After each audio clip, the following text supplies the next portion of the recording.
Good morning. ಬೆಳಗ್ಗೆ ಕೋಳಿಗಳು ಕೂಕೊಂತಿದ್ವು ಅಂದರೆ ಅಯ್ಯೋ ದೇವ್ರೆ, ಅಷ್ಟು ಜೋರು ಕೂಗ್ತಿದ್ದಾವೆ ಫ್ರೆಂಡ್ಸ್ ಒಂದೇ ಸಮ. ಅದ್ರ ಜೊತೆಗೆ ಇಲ್ಲಿ ಪಾರಿವಾಳಗಳು ಇದ್ವು. ಪಾರಿವಾಳ ಅನ್ನೋದೇ ಬರುತ್ತೆ, ಯಾಕೆ ನವಿಲು ಎಷ್ಟು ಜೋರು ಕೂಕೊಂತ ಇದ್ವು ಗೊತ್ತಾ.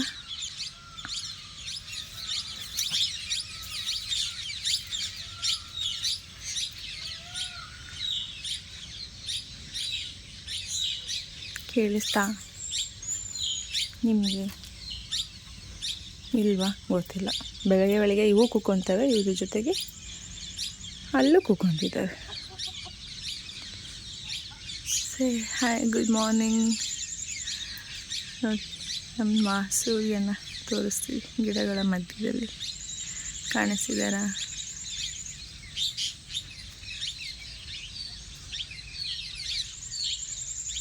ಇಷ್ಟೇ. ಒಳಗಡೆ ಪಿಳ್ಳೆಗಳು ಕೂಕೊಂತ ಇದ್ದಾವೆ, ಕೋಳಿ ಪಿಳ್ಳೆಗಳು. ಇಲ್ಲಂತೂ ಮಲ್ಲಿಗೆ ಗಿಡ ಇದೆ, ಎಷ್ಟೊಂದು ಮುಗ್ಬಿಟ್ಟಿದೆ.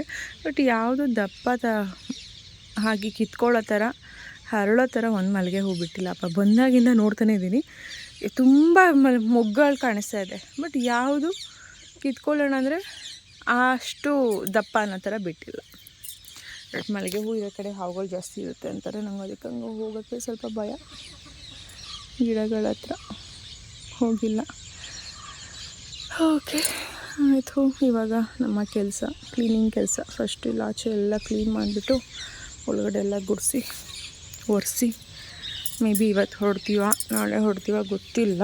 ಇವತ್ತು ಹೊಡ್ತೀವಿ ಅಂತ ಅಂದ್ಕೊತಾ ಇದ್ದೀನಿ. ಪೂಜೆ ಎಲ್ಲ ಇವತ್ತು ಮುಗಿಯುತ್ತೆ, ಮಧ್ಯಾಹ್ನ ಮೇಲೆ ಹೊರಡೋದು ಅಂತ ನೋಡೋಣ. ಮನೆ ಒಳಗಡೆ ಎಲ್ಲ ಕ್ಲೀನ್ ಮಾಡಬೇಕು. ಸುಮಾರು ಕೆಲಸಗಳಿದೆ. ಒಂದಷ್ಟು ಪಾತ್ರೆನ ತೊಳಿಬೇಕು. ಇಷ್ಟು ಪಾತ್ರೆ ಇದೆ ತೊಳೆಯೋದು ಇವಾಗ. ಮಕ್ಕಳಿನ್ನೂ ಮಲಗಿದ್ದಾರೆ, ಎದ್ದಿಲ್ಲ. ನಾನು ಮಾತ್ರ ಎದ್ದಿದ್ದು. ಇವಾಗ ಫಸ್ಟು ಕ್ಲೀನಿಂಗ್ ಕೆಲಸ, ಆಮೇಲೆ ಉಳಿದಿದ್ದೆಲ್ಲ. ಯಾಕಂದರೆ ಪಟ ಕ್ಲೀನ್ ಮಾಡಿ ಫ್ರೆಶಪ್ ಆಗಿ ಪೂಜೆ ಮಾಡಬೇಕು. ಇವತ್ತು ಸೋಮವಾರ. ಇದೆಲ್ಲ ಮುಗಿಸಿ ಆಮೇಲೆ ನೆಕ್ಸ್ಟ್ ಏನು ಆಯಿತಾ ನೋಡೋದು. ಹಾಗಾಗಿ ಕೆಲಸ ಫಸ್ಟಿಗೆ. ಇವತ್ತು ಸೋಮವಾರ ಆಗಿತ್ತು. ಜೊತೆಗೆ ತೋಟದಲ್ಲೇ ಇವತ್ತು ಮುನೇಶ್ವರ ಸ್ವಾಮಿ ಪೂಜೆನೂ ಕೂಡ ಮಾಡಿಸ್ಬೇಕಾಗಿತ್ತು. ಹಾಗಾಗಿ ಮನೆಯವರು ಇವತ್ತು ಸೋಮವಾರ ಇದೆ, ಸೋಮವಾರ ಸಂತೆ ನಡೆಯುತ್ತೆ. ಅಲ್ಲಿಗೆ ತರಕಾರಿ ಮತ್ತು ಪೂಜೆ ಸಾಮಾನು ಏನೇನೆಲ್ಲ ಬೇಕು ಎಲ್ಲ ತರೋದಕ್ಕೆ ಅವರು ಹೋಗಿದ್ದರು.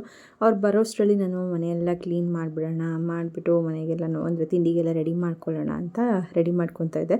ಯಾಕೆಂದರೆ ಇವರು ನಮ್ಮ ಮನೆಯವ್ರ ಅಕ್ಕ ಭಾವನೂ ಕೂಡ ಇವತ್ತು ಬರ್ತಿದ್ದಾರೆ. ತಿಂಡಿಗೆ ಇಲ್ಲಿಗೆ ಬರೋದಕ್ಕೆ ಹೇಳಿದ್ದೆ. ಹಿಂದಿನ ದಿನ ಹೇಗೂ ದೋಸೆ ಇಟ್ಟೆಲ್ಲ ದೋಸೆಗೆ ಅಂತ ಹೇಳಿ ರುಬ್ಬಿಟ್ಟಿದ್ದೆ. ಚೆನ್ನಾಗಿ ಉಬ್ಬಿತ್ತು. ಉಬ್ಬಿದ್ರಿಂದ ನಾನು ಅಂದ್ಕೊಂಡೆ ಇಡ್ಲಿ ಮಾಡೋಣ ಅಂತ. ಆಮೇಲೆ ಇವು ಇಡ್ಲಿ ತಿನ್ನೋಕ್ಕೆ ಸ್ವಲ್ಪ ಮಕ್ಕಳ ಬೋರ್ ಅಂತ ಅಂತಾರೆ ಅಂದ್ಬಿಟ್ಟು ಬೇಡ ದೋಸೆ ಮಾಡೋದಾಯಿತು ಅಂದ್ಬಿಟ್ಟು ಆಲೂಗಡ್ಡೆ ಎಲ್ಲ ಒಂದು ಕಡೆ ಬೇಯೋದಕ್ಕಿಟ್ಟು ಮನೇಲಿ ಒಳಗಡೆ ನೀಟಾಗೆಲ್ಲ ಕ್ಲೀನ್ ಮಾಡಿ ಒರೆಸ್ಬಿಟ್ಟು, ಆಮೇಲೆ ಕರ್ಬೇವಿನ ಸೊಪ್ಪೆಲ್ಲನೂ ಕೂಡ ತೊಳೆದು ಎಲ್ಲ ಕ್ಲೀನ್ ಮಾಡಿ ಇಟ್ಟಿದ್ದೆ. ಅದನ್ನು ಎಲ್ಲ ಕಂಪ್ಲೀಟು ಪ್ಯಾಕಿಂಗ್ ಮಾಡಿಬಿಟ್ಟೆ. ಯಾಕಂದರೆ ಇವತ್ತು ಊರಿಗೆ ರಿಟರ್ನ್ ಬೆಂಗಳೂರಿಗೆ ಹೋಗೋವಂಥದ್ದು ಡಿಸೈಡ್ ಆಗಿತ್ತು. ಅಂದರೆ ಯಾವಾಗಲೂ ಅಷ್ಟೇ ನಾವು ಪೂಜೆ ಮಾಡಿದ ದಿನವೇ ಹೊರಡೋದಿಲ್ಲ. ಬಟ್ ಅಂಗಡಿಲಿ ಏನಿದ್ದಾರೆ ಹುಡುಗ ಒಬ್ಬರು ಮತ್ತು ಒಂದು ಹುಡುಗ ರಜೆ ಹಾಕಿದ್ರು. ಇನ್ನು ಅಪ್ಪಂಗೆ ಒಬ್ಬರಿಗೆ ಎಲ್ಲ ನಿಭಾಯಿಸೋದು ಕಷ್ಟ ಆಗುತ್ತೆ ಅನ್ನೋ ಒಂದು ಕಾರಣಕ್ಕೆ ಪೂಜೆ ಮುಗಿಸ್ಕೊಂಡು ಮಧ್ಯಾಹ್ನ ಮೇಲೆ ಹೊರಟ್ಬಿಡೋಣ ಅಂತ ಪ್ಲ್ಯಾನ್ ಆಯಿತು. ಅದಕ್ಕೆ ನನಗೂ ಏನೇನೆಲ್ಲ ಕ್ಲೀನಿಂಗ್ ಕೆಲಸ ಆಯಿತು ಮತ್ತು ಬೆಂಗಳೂರಿಗೆ ತೊಗೊಂಡೋಗೋವಂಥವು ಏನೇನೆಲ್ಲ ಇದ್ವು ಅವೆಲ್ಲನೂ ಕೂಡ ಕಂಪ್ಲೀಟ್ ಪ್ಯಾಕಿಂಗ್ ಮಾಡಬೇಕಾಯಿತು. ಎಲ್ಲ ಪ್ಯಾಕ್ ಮಾಡಿಕೊಂಡು ಎಲ್ಲ ಕ್ಲೀನ್ ಮಾಡಿ ಪಾತ್ರೆ ಎಲ್ಲ ತೊಳೆಯೋಷ್ಟರಲ್ಲಿ ನಮ್ಮ ಮನೆಯವ್ರ ಅಕ್ಕ ಮತ್ತು ಬಾವ ಅವರು ಕೂಡ ಬಂದರು. ಇಲ್ಲಿ ನಮ್ಮ ಚೈತು ಚಟ್ನಿಗೆಲ್ಲ ಕೂಡ ರುಬ್ಕೊಂಡು, ಅಂದರೆ ತಿಂಡಿಗೆ ನಾನು ಇಲ್ಲಿಗೆ ಬರೋಕ್ಕೆ ಹೇಳಿಬಿಟ್ಟಿದ್ದೆ ಆಂಟಿ ಮತ್ತು ಅಂಕಲ್ ಅವ್ರನ್ನ. ಹಾಗಾಗಿ ಅವ್ರು ಬರೋಷ್ಟರಲ್ಲಿ ಬೇಗ ಮಾಡಬೇಕು ಅಂದ್ಕೊಂಡೆ. ಬಟ್ ಆದರೂ ಕೆಲಸ ಮಾಡಿ ಕ್ಲೀನಿಂಗ್ ಕೆಲಸ ಎಲ್ಲ ಮುಗಿಸೋ ಅಷ್ಟರಲ್ಲಿ ಸ್ವಲ್ಪ ಲೇಟ್ ಆಯಿತು. ಆಮೇಲೆ ಆಂಟಿ ಬಂದು ಇಲ್ಲಿ ಪಲ್ಯಕ್ಕೆಲ್ಲ ಆಲೂಗೆಡ್ಡೆನೆಲ್ಲ ಸಿಪ್ಪೆ ಎಲ್ಲ ತೆಗೆದುಕೊಡೋದು, ಈರುಳ್ಳಿ ಎಲ್ಲ ಹಚ್ಕೊಡೋದು, ಅವ್ರು ಅದನ್ನು ಮಾಡಿಕೊಡ್ತಾಯಿದ್ದು. ನಾನು ಚಟ್ನಿಗೆಲ್ಲ ಕಾಯೆಲ್ಲ ತುರಿದು ಅದನ್ನೆಲ್ಲ ರೆಡಿ ಮಾಡಿಕೊಂಡೆ. ನಮ್ಮ ಮನೆಯವರು ಕೂಡ ಹೊರಗಡೆ ಏನು ಹೋಗಿದ್ರು ತರೋದಕ್ಕೆ ಸಾಮಾನೆಲ್ಲ ತೊಗೊಂಡು ಬಂದು ಅವರು ಫ್ರೆಶ್ ಅಪ್ ಆಗೋಕ್ಕೆ ಹೋದರು. ಏಕಂತಂದರೆ ಇನ್ನು ಅವರು ತೋಟದ ಒಳಗಡೆ ಅಂದರೆ ನಮ್ಮದು ಹೊಳೆ ಎಲ್ಲ ಏನಿದೆ, ನಾನು ಲಾಸ್ಟ್ ವ್ಲಾಗಲ್ಲಿ ನಿಮಗೆ ಶೇರ್ ಮಾಡಿದೆ, ಹೊಳೆ ಎಲ್ಲ ತೋರಿಸ್ದೆ. ಅಲ್ಲಿ ಇವತ್ತು ಪೂಜೆ ಇರುತ್ತೆ. ಅಂದರೆ ಮುನೇಶ್ವರ ಸ್ವಾಮಿ ಪೂಜೆ ಮಾಡುವಂಥದ್ದು. ನಾವಲ್ಲಿ ಹೆಣ್ಮಕ್ಳು ಯಾರೂ ಹೋಗೋ ಹಾಗಿಲ್ಲ. ಜೊತೆಗೆ ನಾವು ಏನೇ ಮನೆಯಿಂದ ಪಾತ್ರೆ ಕೊಟ್ಟು ಕಳಿಸ್ತೀವಿ ಅಥವಾ ನಾವು ಏನೇ ಕೊಟ್ಟು ಕಳಿಸಿದ್ರು ಅವರು ಹೊಳೆಯಲ್ಲಿ ತೊಳೆದು ನೀರಲ್ಲಿ ಆಮೇಲೆ ಅವ್ರು ಬಳಸೋದು. ಹಂಗೆ ಓಕೆ ಫ್ರೆಂಡ್ಸ್, ಇವಾಗ ನಾವು ಬಾಳೆದೆಲೆ ತೊಗೊಂಡು ಹೋಗ್ತಾ ಇದ್ದೀವಿ. ಯಪ್ಪ ಏನಪ್ಪ ಇದು, ಇಷ್ಟು ಶೆಕೆ ಬಾಳೆದೆಲೆ. ನನಗೂ ಓಡಾಡಿ ಸಾಕಾಗಿ ಹೋಗಿದೆ ಫ್ರೆಂಡ್ಸ್. ಎಷ್ಟು ಸತಿ ಓಡಾಡಿದ್ದೀನಿ ಗೊತ್ತಾ ಫ್ರೆಂಡ್ಸ್. ನಮ್ಮ ಮನೆಗೆ ಬೆಲ್ಲಿವ್ರಿಗೆ ಇಲ್ಲಿಂದ ಅಲ್ಲಿ ಹೋಗ್ತಾ ಇದೆ ನಮ್ಮಪ್ಪ ಹುಡುಗರಿತು ಏರಿಪ್ಪ ಮುಳುಗುಳಂದು ಹೇಳೋದೆ ಫುಲ್ಲು. ಇವಾಗ ನಾವು ಇಲ್ಲಿ ಅಡಿಕೆ ಪಟ್ಟಿ ತೊಗೊತಾ ಇದ್ದೀವಿ. ಅಡಿಕೆ ಪಟ್ಟಿ ತಾನೇ ಪಾಪ? ಅಡಿಕೆ ಪಟ್ಟಿ ತೊಗೊತಾ ಇದ್ದೀವಿ. ಹಾಗೆ ಹಿಂಗೆ ಮಾಡಿಕೊಂಡು ಫ್ರೆಂಡ್ ಅಡಿಕೆ ಪಟ್ಟಿ ತೊಗೊಂಡ್ಮೇಲೆ ಮಾಡ್ತಾ ಇದ್ದೀನಿ. ಓಕೆ, ಎಷ್ಟು ಅಡಿಕೆ ಪಟ್ಟಿ ಬೇಕಪ್ಪ? ಎಲ್ಲಿದೆ? ಹಾಂ, ಸಿಕ್ತು.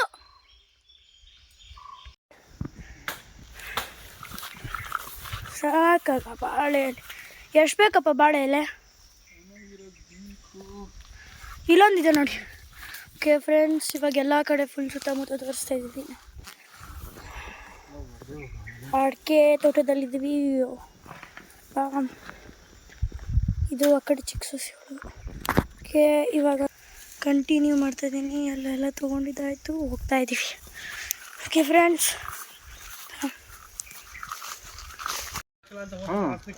ಹುಷಾರಿಲ್ವಲ್ಲ? ಹುಷಾರಾಗಿದ್ಯಾ? ಉಂಟು ತಾನೆ? ಉಂಟು ತಾನೆ? ಸ್ನಾನ ಮಾಡಿಲ್ಲ ಮಲ್ಲಿಕಾ? ಈಗ ಹೋಗ್ಬೇಕು. ಬಾ, ಬೇಗ ಮಾಡ್ಕೊಂಬ. ಒಂದು ಸ್ವಲ್ಪ ಕೆಲಸ ಕೊಟ್ಟೆ ಮಾಡ್ಕೊಳ್ಳೋಣ ಎಲ್ಲ ಸೇರಿ.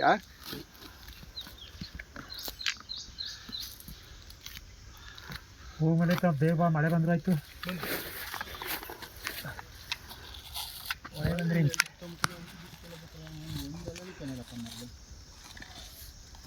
ಊಟಕ್ಕೆ ಬಾಳೆದೆಲೆ ಬೇಕು, ಇಲ್ಲಿ ಅಡಿಗೆ ಒಳ್ಳೆ ಎಲೆ ಬೇಕು.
ಕಾಯಿ ತುರಿಯೋದೆಲ್ಲ ಕೊಟ್ಟು ಹಿಡಿತಿದ್ದೀರಾ?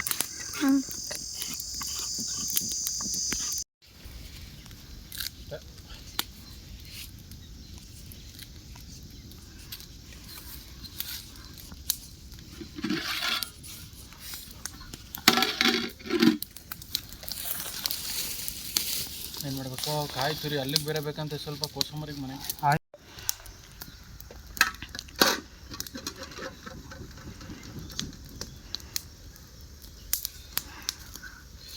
ಉರಿಲಿಲ್ವಾ? ನಾನು ಆದಷ್ಟು ರಾ ಕ್ಲಿಪ್ಪಿಂಗ್ಸ್ನ ಇಲ್ಲಿ ಆ್ಯಡ್ ಮಾಡಿದ್ದೀನಿ, ಯಾಕಂದರೆ ಗಂಡ್ಮಕ್ಳು ಅವರವರೇ ಸೇರಿಕೊಂಡು ಅಡುಗೆ ಮಾಡಿ ಇಲ್ಲಿ ಪೂಜೆ ಮಾಡುವಂಥದ್ದು ಹೇಗೆಲ್ಲ ಮಾಡ್ತಿದ್ದಾರೆ ಅನ್ನೋದನ್ನು ಹಾಗೆ ಇರಲಿ ಅಂತ ಹೇಳಿ ಇದನ್ನು ನಾನು ಹಾಗೆ ರಾ ಕ್ಲಿಪ್ಪಿಂಗ್ಸ್ ಬಿಟ್ಟಿದ್ದು. ಈಗ ಇಲ್ಲಿ ಏನು ಪೂಜೆ ಮಾಡ್ತಿದ್ದಾರೆ, ಇವ್ರು ಬಂದು ಲಿಂಗಾಯತರು, ಅಂದರೆ ಇವರೇ ಬಂದು ಈ ಒಂದು ಮುನೇಶ್ವರ ಸ್ವಾಮಿ ಪೂಜೆ ಮಾಡಬೇಕು. ಅದು ಇಲ್ಲಿ ಪಕ್ಕ ನೋಡ್ಬೋದು, ಗರಿಯಲ್ಲೆಲ್ಲ ಸ್ವಲ್ಪ ಚಪ್ರ ಥರ ಒಂದು ಕೂಡು ಥರ ಮಾಡಿದ್ದಾರೆ. ಅಲ್ಲಿ ಮಾಡಿ ಅಡುಗೆ ಎಲ್ಲನೂ ಕೂಡ ಮಾಡಿಟ್ಟು, ಅಂದರೆ ಅನ್ನ ಸಾರು, ಪಾಯಸ, ಹಣ್ಣು ತುಪ್ಪ ಅಂತ ಹೇಳಿ ಮಾಡ್ತಾರೆ, ಪಂಚಾಮೃತ, ಈ ಥರ ಪ್ರತಿಯೊಂದು ಅಡುಗೆ ಎಲ್ಲನೂ ಕೂಡ ಮಾಡ್ತಾರೆ. ಅವರೇ ಗಂಡು ಮಕ್ಕಳೇ ಮಾಡಬೇಕು, ಅವರೇ ಹಚ್ಕೋಬೇಕು, ಅವರೇ ಪ್ರತಿಯೊಂದು ಮಾಡ್ಕೋಬೇಕು. ನಾವು ಏನೂ ಕೂಡ ಮಾಡೋ ಹಾಗಿಲ್ಲ. ಜೊತೆಗೆ ನಮ್ಮ ಮನೇಲಿ ಏನೇ ಅಡುಗೆ ಮಾಡಿದರೂ ಕೂಡ ಅದನ್ನ ಅಲ್ಲಿಗೆ ತೊಗೊಂಡು ಹೋಗೋ ಹಾಗೂ ಇಲ್ಲ. ಅದಕ್ಕೆ ಅವರೆಲ್ಲ ಅಲ್ಲಿ ರೆಡಿ ಮಾಡ್ಕೊತಾ ಇದ್ರು. ಅಲ್ಲಿ ಏನು ಅಡುಗೆ ಮಾಡ್ತಾರೆ ಅಷ್ಟು ಅಡುಗೆ ಮಾಡಿ ಅಲ್ಲೊಂದು 5 ಜನ ಅವರು ಗಂಡು ಮಕ್ಳು ಯಾರೆಲ್ಲ ಅಲ್ಲಿ ಇದ್ದರು ಅವರೆಲ್ಲ ಅಲ್ಲಿ ಊಟ ಮಾಡಿ ಆಮೇಲೆ ಮನೆಗೆ ಬರ್ತಾರೆ. ಇಲ್ಲಿ ನಾವು ಫ್ಯಾಮಿಲಿ ಫ್ರೆಂಡ್ಸ್ ಎಲ್ಲನೂ ಕೂಡ ಕರೆದಿರ್ತೀವಿ. ಅವರಿಗೆ ಇಲ್ಲಿ ನಾನು ಎಕ್ಸ್ಟ್ರಾ ಅಂದರೆ ಅವ್ರೇನು ಅನ್ನ ಸಾರು, ಪಾಯಸ ಮತ್ತು ಹಣ್ಣು ತುಪ್ಪ ಇವೆಲ್ಲ ಮಾಡಿ ರೆಡಿ ಮಾಡ್ಕೊಂಬರ್ತಾರೆ. ಸೈಡ್ಸ್ಗೆ ಇರಲಿ ಅಂದ್ಬಿಟ್ಟು ನಾನು ಇಲ್ಲಿ ಕಡಲೆಬೇಳೆ ವಡೆ ಮತ್ತು ಕೋಸಂಬರಿನೂ ಕೂಡ ರೆಡಿ ಮಾಡಿದ್ದೆ. ಹಾಗೆ ಊರೊಳಗಡೆಯಿಂದನೂ ನಮ್ಮ ಫ್ಯಾಮಿಲಿ ಮೆಂಬರ್ಸು ಹಾಗೆ ಮನೆಯ ಫ್ರೆಂಡ್ಸು ಎಲ್ಲರೂ ಕೂಡ ಬಂದಿದ್ದರು. ಎಲ್ಲರೂ ಬಂದಮೇಲೆ ಅವರು ಅಲ್ಲಿ ಒಂದು 5 ಜನ ಪೂಜೆ ಮಾಡಿದ ಜಾಗದಲ್ಲಿ ಒಂದು 5 ಜನ ಊಟ ಮಾಡ್ತಾರೆ. ಅಲ್ಲಿ ಅಡುಗೆ ಏನೇನು ಮಾಡ್ತಾರೆ ಅದನ್ನೆಲ್ಲ ಚಪ್ರದೊಳಗಡೆ ಇಟ್ಟು, ಹೊಸ ಬಟ್ಟೆ ಇಟ್ಟು, ದೀಪ ಹಚ್ಚಿ, ಅಡುಗೆ ಎಲ್ಲನೂ ಅಲ್ಲಿಟ್ಟು ಪೂಜೆ ಮಾಡಿ ಆಮೇಲೆ ಅವರು ಅಲ್ಲಿಂದ ಮನೆಗೆ ತೊಗೊಂಬರ್ತಾರೆ. ಪ್ರತಿಯೊಂದು ಅಡುಗೆನ ತೊಗೊಂಡು ಬಂದಮೇಲೆ ನಾವಿಲ್ಲಿ ಏನು ಫ್ಯಾಮಿಲಿ ಮೆಂಬರ್ಸು ಫ್ರೆಂಡ್ಸ್ ಎಲ್ಲ ಕರೆದಿರ್ತೀವಿ ಅವರಿಗೆಲ್ಲರಿಗೂ ಕೂಡ ಊಟ ಕೊಡ್ತೀವಿ. ಬಟ್ ನಾನದು ವೀಡಿಯೋ ತೆಗೆದಿಲ್ಲ, ಯಾಕೆಂದರೆ ಒಂದು ಊರಿಗೆ ಹೊರಡೋ ಗಡಿಬಿಡಿ ಇತ್ತು, ಅರ್ಜೆಂಟ್ ಇತ್ತು. ಜೊತೆಗೆ ನಂಗೆ ಅಲ್ಲಿ ಬಂದಿದ ತಕ್ಷಣ ಎಲ್ಲರಿಗೂ ಊಟ ಬಡಿಸ್ಬೇಕಾಗಿತ್ತು, ಟೈಮ್ ಆಗ್ತಾಯಿತ್ತು. ಹಾಗಾಗಿ ನಾನು ವೀಡಿಯೋ ಅದು ಇದು ಅಂತ ಇದ್ದರೆ ಬೈತಾರೆ ಅನ್ನೋ ಒಂದು ಕಾರಣಕ್ಕೆ ನಾನು ಅದು ಮಾಡೋಕ್ಕೆ ಹೋಗಿಲ್ಲ. ಫಸ್ಟ್ ಊಟ ಕೊಡಮ್ಮ ಎಲ್ಲರಿಗೂ ಅಂತ ಹೇಳ್ತಾಯಿದ್ರು. ಹಾಗಾಗಿ ಅದು ವೀಡಿಯೋ ಮಾಡೋಕ್ಕೆ ಹೋಗಿಲ್ಲ. ಆಮೇಲೆ ಅಟ್ಲೀಸ್ಟ್ ಮಕ್ಳಿಗಾದರೂ ಹೇಳಿದರೆ ವೀಡಿಯೋ ಮಾಡ್ತಿದ್ರೇನೋ ಅಂತ ಫ್ಲ್ಯಾಶ್ ಆಯಿತು. ಬಟ್ ಕೆಲವೊಂದು ಟೈಮಲ್ಲಿ ಹೊರಡೋ ಗಡಿಬಿಡಿ, ಟೆನ್ಷನ್, ಈ ಇದರಲ್ಲಿ ಸರಿಯಾಗಿ ಒಂದೊಂದು ಕ್ಲಿಪ್ಪಿಂಗ್ಸ್ನ ವೀಡಿಯೋ ಮಾಡೋಕ್ಕಾಗೋದಿಲ್ಲ. ನೆನ್ನೆನೆ ಏನಂದ ಗೊತ್ತಾ ಆಂಟಿ, ಇಲ್ಲೆಲ್ಲ ಬಂದ್ರೆ 2 ದಿನ 3 ದಿನ ಅಷ್ಟೇ ಅಂತೆ. ಅದ್ರ ಮೇಲೆ 2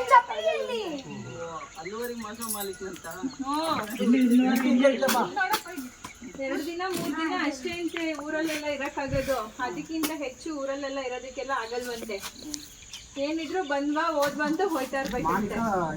ಅವ್ರ ಅಪ್ಪನಿಗೆ ಹಬ್ಬ ಇವೆಲ್ಲ ಮಾರಾಕ್ಬಿಡು, ಬೆಂಗಳೂರಲ್ಲಿ ಒಂದ್ ಸೈಟ್ ಒಂದು ದೊಡ್ಡರಾಗ ಮನೆ ಕಟ್ಟೋಣ. ಹಂಗ ಜಮೀನ್ ಮೇಲೆ ಇಲ್ಲ ಇಂಟ್ರೆಸ್ಟ್. ಇಲ್ಲೇ 5 ಮನೆ ಕಟ್ಟಿಸ್ಕೊಂಡು ಇಲ್ಲೇ ಇರು ಮರೆ ಬಂದೋಗೋ ತಾತನ ಹೆಸರು ಹೇಳ್ಕೊಂಡು. ನಿಮ್ ತಾತ ಅಲ್ಲ, ನಿಮ್ ತಾತ ಗೌರ್ಮೆಂಟ್ ಕೆಲಸ ಬಿಟ್ಟು ಬಂದು ನಾನು ಜಮೀನ್ ಮಾಡ್ತೀನಿ ಅಂತ ಬಂದಿದ್ರು. ಅಪ್ಪ ಮಾಡ್ಬಿಡಪ್ಪ ಎಲ್ಲ ಜಮೀನ್ ಏನಾಯ್ತು 10 ದಿನ ಇಲ್ಲ. ನಾನು ಅವ್ರಿಗೆ ಅಜ್ಜಿ ಅಮ್ಮ ಆಗ್ತೀರಾ, ನೀವು ದೊಡ್ಡಮ್ಮ ಆಗ್ತೀರಾ ಅನ್ಸುತ್ತೆ.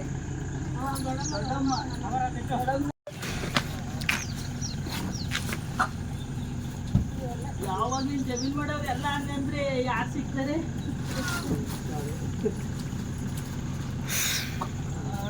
ಎಲ್ಲ ಜಮೀನ್ ಬೇಡ, ಜಮೀನ್ ಬೇಕು ನೋಡಕ್ಕಾಗಲ್ಲ.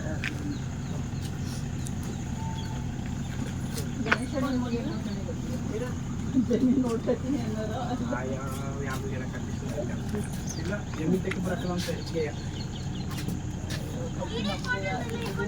ಜಮೀನ್ ಕೆಲಸ ಮಾಡಿಸ್ಬೇಕು ನಾವು ರೈತರ ಮೇಲೆ. ಎಲ್ಲ ನೋಡಿ ತಪ್ಪು ನಮ್ದು. ಅದು ಗಂಟು ಹಾಕ್ಬಿಡಿ ಮಾವ. ಪೈಪು ಒಳಗೆ ಅಲ್ಲ ಲಾಕ್ ಮಾಡಿ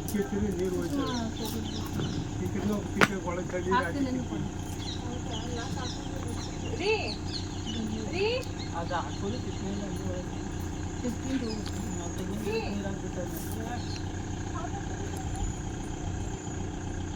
ಈ ಪೈಪು ಈಗ ಅಲ್ಲಿಗೆ ಆಗ್ಬಿಟ್ಟಾ ತೆಂಗಿನ ಸಣ್ಣ ಹೋಗುತ್ತೆ ನೀರು. ತೆಂಗಿನ ಗಿಡ ಹಾಕಿದ್ದು ಹೊರಡೋ ಟೈಮಲ್ಲಿ ಎಲ್ಲನೂ ಕೂಡ ರೆಡಿ ಮಾಡಬೇಕು, ಕ್ಲೀನ್ ಮಾಡಬೇಕು. ಮತ್ತು ನಾವು ನೆಕ್ಸ್ಟು ಮನೆಗೆ ಬರಬೇಕಾದ್ರೂ ಅಷ್ಟೇ ನೀಟಾಗಿರಬೇಕು. ಯಾಕಂದರೆ ಪ್ರತಿಯೊಂದು ಪಾತ್ರೆಗಳ್ನೂ ಕೂಡ ತೊಳೆದು ಕ್ಲೀನ್ ಮಾಡಿ ಎತ್ತಿಟ್ಟು ಇವಾಗ ಹೊರಡ್ತಾ ಇರೋದು. ಅದಕ್ಕೆ ನಮ್ಮ ಆಂಟಿ ಆಗ್ಬೋದು ಅಥವಾ ನಮ್ಮ ಅತ್ತಿಗೆಮ್ಮ ಆಗ್ಬೋದು ಪ್ರತಿಯೊಬ್ಬರು ಹೆಲ್ಪ್ ಮಾಡಿದ್ರು. ಅವರೆಲ್ಲ ಇರೋದಕ್ಕೆ ನಂಗೆ ಬೇಗ ಕೆಲಸ ಆಯಿತು. ಇನ್ನು ನಮ್ಮ ಅತ್ತಿಗೆಮ್ಮ ಏನಿದ್ದಾರೆ ಅವರ ಸೊಸೆ ಎಲ್ಲರೂ ಕೂಡ ಅವರು ಅಕ್ಕ ಆಗಬೇಕು ನನಗೆ. ಅವರು ಅತ್ತಿಗೆಮ್ಮ ಅನ್ನೋದೇ ಬರುತ್ತೆ, ನನಗೆ ಅಕ್ಕ ಆಗಬೇಕು. ಈಗ ನಾನು ಏನು ಮಾತಾಡ್ತಾ ಇದ್ದೀನಿ ಅವರ ಸೊಸೆ ಎಲ್ಲರೂ ಕೂಡ ಬಂದಿದ್ದರು. ಒಂಥರ ಚೆನ್ನಾಗಿರುತ್ತೆ ಫ್ಯಾಮಿಲಿ ಎಲ್ಲ ಸೇರಿಕೊಂಡಾಗ ಇರೋದಕ್ಕೆ. ಒಂದೇನೇ ಒಂದು ಮನೇಲಿ ಪೂಜೆ ಏನೇ ಒಂದು ಮಾಡಿದ್ರೂ ಕೂಡ ಒಂದು ಎಲ್ಲ ಒಟ್ಟಿಗೆ ಸೇರ್ತೀವಲ್ಲ ಅನ್ನೋದಕ್ಕೊಂದು ಖುಷಿಯಾಗುತ್ತೆ. ಬಟ್ ನಾವು ಸಪ್ರೇಟು ತೋಟದಲ್ಲಿ ಮನೆ ಇರೋದ್ರಿಂದ ಊರೊಳಗಡೆಗೂ ಇಲ್ಲಿಗೂ ಎಲ್ಲ ಸ್ವಲ್ಪ ದೂರ ಆಗುತ್ತೆ, ಯಾರೂ ಅಷ್ಟಾಗಿ ಬರೋದಿಲ್ಲ, ನಾವೇ ಹೋಗಬೇಕಾಗತ್ತೆ. ಬಟ್ ಏನಂದರೆ ಮನೆ ತುಂಬ ಜನ ಇದೆ ಫ್ರೆಂಡ್ಸ್, ಅಲ್ಲೇ ಹೋದರೂ ಕೂಡ ಬೇಜಾರಾಗಲ್ಲ. ಈ ಥರ ಒಂಟಿ ಮನೆಗಳಿದ್ದಾಗ ಅಲ್ಲಿ ಹೋದಾಗ ಬರೀ ಒಂದು 3-4 ಜನ ಇರ್ತೀವಿ ಅಂದರೆ ಸ್ವಲ್ಪ ಕಷ್ಟ ಇರೋದಕ್ಕೆ. ಅದರಲ್ಲಂತೂ ನಮ್ಮ ಚಿಂಟುಗಂತೂ ಯಾವಾಗ ಹೋಗೋಣ ಅನ್ನೋ ಥರ ಅನಿಸ್ಬಿಟ್ಟಿತ್ತು ಅವನಿಗೆ. ಬರ್ಬೇಕಾದ್ರೆ ತುಂಬ ಖುಷಿ ಇತ್ತು, ಬಟ್ ಯಾಕೋ ಗೊತ್ತಿಲ್ಲ ಆಮೇಲೆ ಅವನಿಗೆ ಇದು ಬೇಜಾರಾಗಕ್ಕೆ ಶುರು ಆಯಿತು.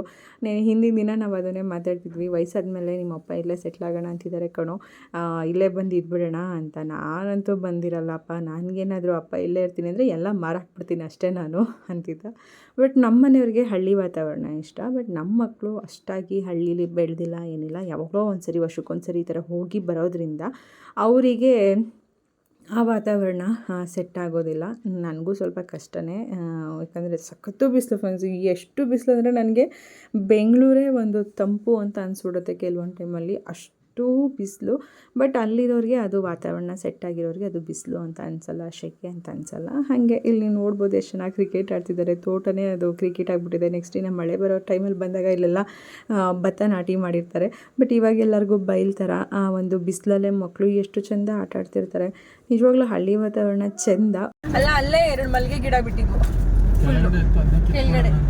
ನಾನು ಹೇಳಿದೆ ನಮ್ಮ ಮನೆಯವ್ರಿಗೆ ಅವಾಗಲೇ, ಅದನ್ನು ಒಂದು ಮಣ್ಣಿಗೆ ಹಾಕಿಟ್ಬಿಡಿ, ಮಣ್ಣಿಗೆ ಹಾಕಿಡಿ, ಹಂಗೆ ತೊಗೊಂಡು ಹೋಗೋಣ ಅಂತ. ನನಗೆ ಹೇಳಿದ್ರೆ ನಾನು ನೆನ್ಪಿಟ್ಕೊಳ್ತಿದ್ದೆ.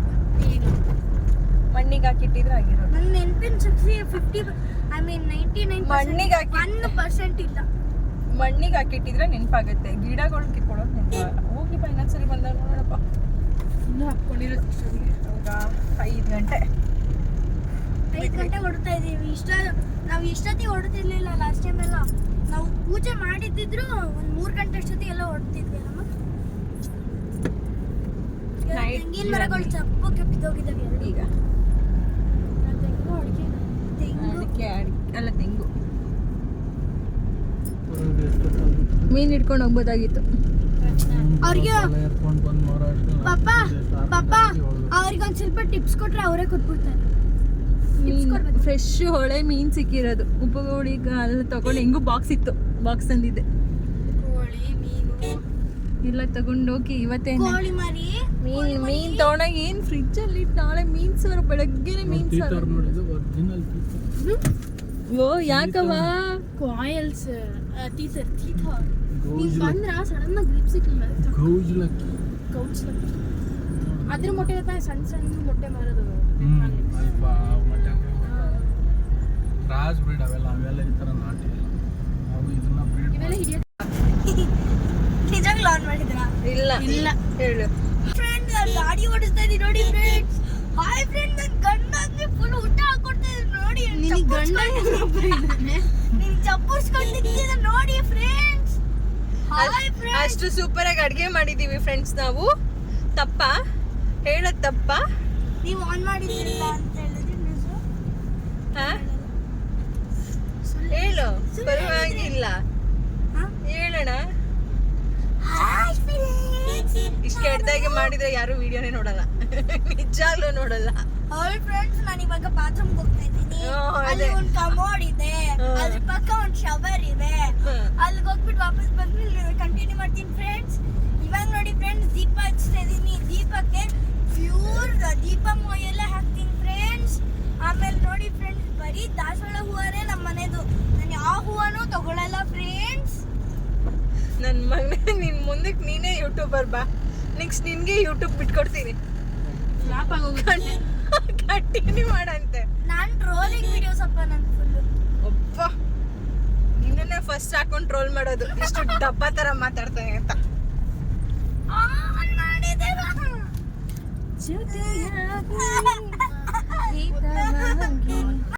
ಉಗಿಬಂಡಿ ಸ್ಪೆಷಲ್ ಹೋಟೆಲ್ಗೆ ಇವಾಗ ಎಂಟ್ರಿ.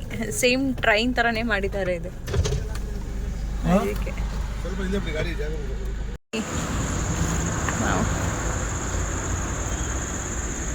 ಬನ್ನಿ ಹೋಗೋಣ. ನಿದ್ದೆ ಮಾಡಿ ಅದಂಗಿದ್ದೀನಿ. ಉಗಿಬಂಡಿ ಒಳಗಡೆ ಹೊರಟ ನೋಡಿ, ಇಲ್ಲೂ ಎಲ್ಲ ಟ್ರೈನ್ ಥರನೇ ಇದೆ ಚೈತು.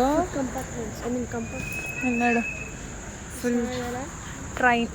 ಒಳಗಡೆ ಹೋಗ್ಬೇಕು, ಚೆನ್ನಾಗಿರುತ್ತೆ. ಪುಷ್ ನಿಮ್ಮ ಅಪ್ಪಂಗೆ ಹೇಳ್ಬಿಡು. ಫುಲ್ಲು ಸರಿ ಒಳಗಡೆ ರೂಮ್ಸ್ ಹೋಗ್ಬಿಟ್ಪಮ್ಮ. ಸಣ್ಣ ಬ್ರೇಕ್ಗೋಸ್ಕರ ಕಾಫಿಗೆ ಏನಕ್ಕಾದ್ರೂ ಇಳಿಯೋಣ ಅಂತ ಯಾವುದೋ ಫಸ್ಟು ರೆಸ್ಟೋರೆಂಟ್ ಉಗಿ ಬಂಡಿ ಅಂತ. ಚೆನ್ನಾಗಿದೆ, ನೋಡೋಕ್ಕೆ ಸೂಪರಾಗಿದೆ. ಟ್ರೈನ್ ಥರನೇ ಇದೆ ಎಲ್ಲ, ಫುಲ್ಲು ಟ್ರೈನ್ ಕಾನ್ಸೆಪ್ಟ್ ಮಾಡಿದ್ದಾರೆ. ಮೇ ಬಿ ಇದು ರೀಸೆಂಟಾಗಿ ಆಗಿರೋದು ಅಂತ ಅನಿಸುತ್ತೆ ನನಗೆ. ಉಗಿ ಬಂಡಿ ಅಂತ ಹೇಳಿ ಒಂದು ಹೋಟೆಲು. ಯಾಕಂದರೆ ನಾವು ಬೆಂಗಳೂರು ಟು ಹಾಸನ ಆ ಕಡೆ ನಮ್ಮ ಊರಿಗೆ ಹೋಗ್ಬೇಕಾದ್ರೆ ಯಾವಾಗಲೂ ಈ ಥರ ಹೈವೇಯಲ್ಲೇ ಹೋಗ್ತಾ ಇರ್ತೀವಿ. ಹಾಗಾಗಿ ನನಗೆ ಯಾವತ್ತೂ ಕಾಣಿಸಿರಲಿಲ್ಲ. ಬಟ್ ನಮ್ಮ ಮನೆಯವ್ರು ಹೇಳಿದರು, ಇಲ್ಲ ನಾನು ಲಾಸ್ಟ್ ಟೈಮ್ ಬಂದಾಗ ಊಟ ಮಾಡಿದ್ದೆ, ಚೆನ್ನಾಗಿತ್ತು ಅಂತ. ಬಟ್ ಮಕ್ಳಿಗೆ ಈ ಥರದ್ದೆಲ್ಲ ನಾವು ಒಟ್ಟಿನಲ್ಲಿ ಏನು ಅಂದರೆ ಎಲ್ಲಾದರೂ ಹೊಸದು ಕಾಣಿಸಿದ್ರೆ ಹೋಗ್ತೀವಿ, ನೋಡ್ತೀವಿ. ಟೇಸ್ಟ್ ಚೆನ್ನಾಗಿದ್ದರೆ ನೆಕ್ಸ್ಟು ಇನ್ನೊಂದು ಸರಿ ಹೋಗಬೇಕು ಅನಿಸುತ್ತೆ. ಚೆನ್ನಾಗಿಲ್ಲ ಅಂತಂದರೆ ಮತ್ತೆ ಆ ಕಡೆ ತಿರುಗೂ ನೋಡೋದಿಲ್ಲ. ಆ ಥರ ಸುಮಾರು ಹೋಟೆಲ್ಸ್ಗಳಿಗೆ ಹೋಗಿದ್ದೀವಿ, ಬಂದಿದ್ದೀವಿ. ಹಾಗಾಗಿ ಇದು ಹೊಸದಾಗಿತ್ತಲ್ಲ ಕಾನ್ಸೆಪ್ಟ್, ತುಂಬ ಚೆನ್ನಾಗಿತ್ತು. ಅಂದರೆ ಕಂಪ್ಲೀಟ್ ಇವರು ಒಂದು ಟ್ರೈನ್ ಕಾನ್ಸೆಪ್ಟಲ್ಲಿ ಮಾಡಿದರು. ಆ ಕಡೆ ಈ ಕಡೆ ಟ್ರೈನ್ ಬೋಗಿಗಳು, ಮಧ್ಯದಲ್ಲಿ ಸ್ಟ್ಯಾಂಡ್ ಥರ ಎಲ್ಲನೂ ಚೆನ್ನಾಗಿತ್ತು. ಈಗ ಹೊಸ್ದಾಗಿ ಶುರು ಆಗಿರೋದ್ರಿಂದ ಅಷ್ಟು ಜನ ಅನ್ನೋ ಥರ ಏನೂ ಇರಲಿಲ್ಲ. ಬಟ್ ಒಂದು ಬೋಗಿಯಲ್ಲಿ ಜನ ಇದ್ದರು. ಒಬ್ಬರೇ ಟ್ರೈನ್ ಸವಾರಿ ಮಾಡ್ತಾ ಇದ್ದಾರೆ. ಫೈನಲಿ ಟ್ರೈನ್ ಥರ ಏನು ಒಂದು ಊಟದ ಹೋಟೆಲ್ಲು ಬಂದುಬಿಟ್ಟಿದೆ. ಇದು ಹ್ಯಾಂಡ್ ವಾಶಿಗಿರಬೇಕು, ಹ್ಯಾಂಡ್ ವಾಶ್ ಪ್ಲೇಟ್. ಬಟ್ ಇದು ಕಂಪ್ಲೀಟ್ AC. ಬರಪ್ಪ ಹೊರಗೆ ಕೂರೋಣ. ಈ ಕಡೆ ಎಲ್ಲ ಖಾಲಿ ಇದೆ, ಬಟ್ ಆ ಕಡೆ ಫುಲ್ ಇದೆ. ಬರೋ ಮಗ, ನೀನು ಕೂತು ನಾನು ಫೋಟೋನೇ ತೆಗಿಲಿಲ್ಲ. ಆ ಸೈಡ್ ಫುಲ್ ಟ್ರೈನಲ್ಲಿ ಒಳಗಡೆ ಇದೆ.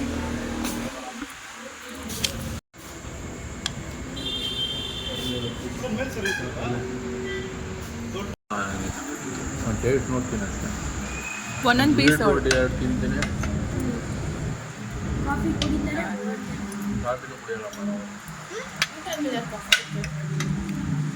ನಾವು ಕುಡಿಯೋಲ್ಲ ಮನೆಯಲ್ಲಿ. ದೋಸೆ ಇದು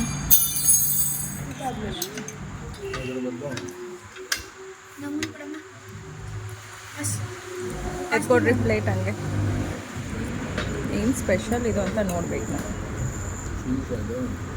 ಪನ್ನೀರು, ಬಟರ್ ಇದೆ ಮಧ್ಯದಲ್ಲಿ, ಬಟರ್ ಇದೆ ಎತ್ಕೊಳ್ಳಿ. ಸ್ಟಫಿಂಗ್ ಏನು ಅಂತ ನಾವು ಚಟ್ನಿ. ಇಲ್ಲಿ ಸ್ವಲ್ಪ ಊಟದ ರೇಟ್ ಎಲ್ಲನೂ ಕೂಡ ಕಾಸ್ಟ್ಲಿ ಇತ್ತು. ಬೇರೆ ಕಡೆ ಎಲ್ಲ ಕಂಪೇರ್ ಮಾಡಿದರೆ ನಮ್ಮ ಮನೆಯವರು ಅದನ್ನೇ ಕೇಳ್ತಾಯಿದ್ರು, ನಿಮಗೆ ಇಲ್ಲಿ ಯಾವ ರೀತಿ ವರ್ಕೌಟ್ ಆಗುತ್ತೆ ಏನು ಅಂತ. ಯಾಕಂದರೆ ಬೆಂಗಳೂರಲ್ಲೆಲ್ಲ ಸ್ಕ್ವೇರ್ ಫೀಟಲ್ಲಿ ಬಾಡಿಗೆ ಕಟ್ಟೋರೆ ಇಷ್ಟು ರೇಟ್ ಇಟ್ಟಿರೋದಿಲ್ಲ ಊಟಕ್ಕೆಲ್ಲ. ಬಟ್ ನೀವು ನೋಡಿದ್ರೆ ಹೆವಿ ಕಾಸ್ಟ್ಲಿ ಇಟ್ಟಿದ್ದೀರಾ ಅಂತ ನಮ್ಮ ಮನೆಯವ್ರು ಅಲ್ಲೇ ಓಪನ್ ಆಗಿ ಅವ್ರನ್ನ ಕೇಳ್ತಾಯಿದ್ರು. ಬಟ್ ಟೇಸ್ಟ್ ವೈಸ್ ಮಾತ್ರ ಚೆನ್ನಾಗಿತ್ತು ಫ್ರೆಂಡ್ಸ್. ಅಂತ ಏನು ಓಪ್ಲೆಸ್ ಅಂತ ಹೇಳೋಂಗಿಲ್ಲ. ಬಟ್ ನಾವೇನು ದುಡ್ಡು ಕೊಡ್ತಾ ಇದ್ದೀವಿ ಅದಕ್ಕೆ ಡಬಲ್ ಬೆಂಗಳೂರಲ್ಲೇ ತಿನ್ಬೋದು ಅಂತ ಅನ್ನಿಸ್ತು ನಾವು ಇಲ್ಲಿ ತಿನ್ನೋದನ್ನ ನೋಡಿದ್ರೆ. ಸ್ವಲ್ಪ ಹೆವಿ ಕಾಸ್ಟ್ಲಿನೇ ಇತ್ತು. ಆನಂತರ ಮಕ್ಳಿಗೆ ಗೊತ್ತಿರುತ್ತಲ್ಲ ಈ ಥರದ್ದೆಲ್ಲ ಏನೇನು ನೋಡಿದ್ರು ಭಾಳ ಖುಷಿ ಆಗ್ತಾ ಇರುತ್ತೆ. ಅಮ್ಮ ಒಂದು ಫೋಟೋ ಅಂತಲೇ ಇದ್ದರು. ಸರಿ ಆಯಿತು ಅಂತ ಹೇಳಿ ನಾನು ನಿಲ್ಲಿಸಿ ಫೋಟೋಸ್ ಎಲ್ಲನೂ ಕೂಡ ತಗೊಂಡೆ. ಬಟ್ ಖುಷಿ ಪಡ್ತಾರೆ ಮಕ್ಕಳು ಈ ಜಾಗಕ್ಕೆ ಬಂದರೆ, ನನಗನ್ಸಿತ್ತು ಖುಷಿ ಪಡ್ತಾರೆ. ಬಟ್ ಊಟದ್ದು ಕೂಡ ಅಷ್ಟೇ. ನಾವು ಕಾಫಿಗೆ ಅಂತ ಹೇಳಿ ಇಳಿದಿದ್ದು, ಊಟ ಮಾಡೋ ಪ್ಲಾನಿಂಗ್ ಇರಲಿಲ್ಲ. ಜಸ್ಟ್ ಒಂದು ಕಾಫಿ ಕುಡ್ಕೊಂಡು ರಿಲ್ಯಾಕ್ಸ್ ಮಾಡ್ಕೊಂಡು ಹೋಗೋಣ. ನೆಕ್ಸ್ಟು ಮುಂದೆ ಎಲ್ಲಾದರೂ ಹೋಗ್ತಾ ಬೇಕಾದರೆ ಇಡ್ಲಿ ಆ ಥರ ತಿಂದು ಹೋಗಬೇಕು ಅಂತ ಅಂದ್ಕೊಂಡವ್ರು, ಅದು ಏನೇನೋ ಆಯಿತು. ಆಮೇಲೆ ಊಟನೇ ಮಾಡೋ ಥರನೇ ಆಯಿತು. ಊಟ ಮಾಡಿದ್ಮೇಲೆ ಮಕ್ಕಳೆಲ್ಲ ಓಡಾಡಬೇಕು, ಏನೇನಿದೆ ನೋಡಬೇಕು ಅಂತೆಲ್ಲ ಒಂದು ಸುತ್ತ ನೋಡ್ಕೊಂಡು ಬಂದಾದಮೇಲೆ ನಾವು ಕಾಫಿ ಎಲ್ಲ ಏನೂ ಕೊಡಲಿಲ್ಲ. ಫುಲ್ ಒಂದು ಲೆಮನ್ ಸೋಡಾ ತೊಗೊಂಡ್ವಿ. ಊಟ ಎಲ್ಲ ಜಾಸ್ತಿ ಆಗಿತ್ತು, ಜೀರ್ಣ ಆಗಲಿ ಅಂತ ಅಂದ್ಬಿಟ್ಟು ಲೆಮನ್ ಸೋಡಾ ತೊಗೊಂಡು ಕುಡಿದು ಹೊರಟಿದ್ದಂಥದ್ದು. ಬೆಂಗಳೂರು ರೀಚ್ ಆಗೋಷ್ಟರಲ್ಲಿ 10:30-11 ಗಂಟೆ ಆಗಿತ್ತು. ಹಾಗಾಗಿ ನಾನು ಇಲ್ಲಿಗೆ ಈ ವ್ಲಾಗ್ನ ಎಂಡ್ ಮಾಡ್ತಾಯಿದ್ದೀನಿ. ಮತ್ತೆ ಸಿಗೋಣ ಇನ್ನೊಂದು ವ್ಲಾಗಲ್ಲಿ ಅಂತ ಹೇಳ್ತಾ ಇಲ್ಲಿಗೆ ನಮ್ಮ ಹಳ್ಳಿಯ ವ್ಲಾಗ್ ಮುಗೀತು. ಬಾಯ್.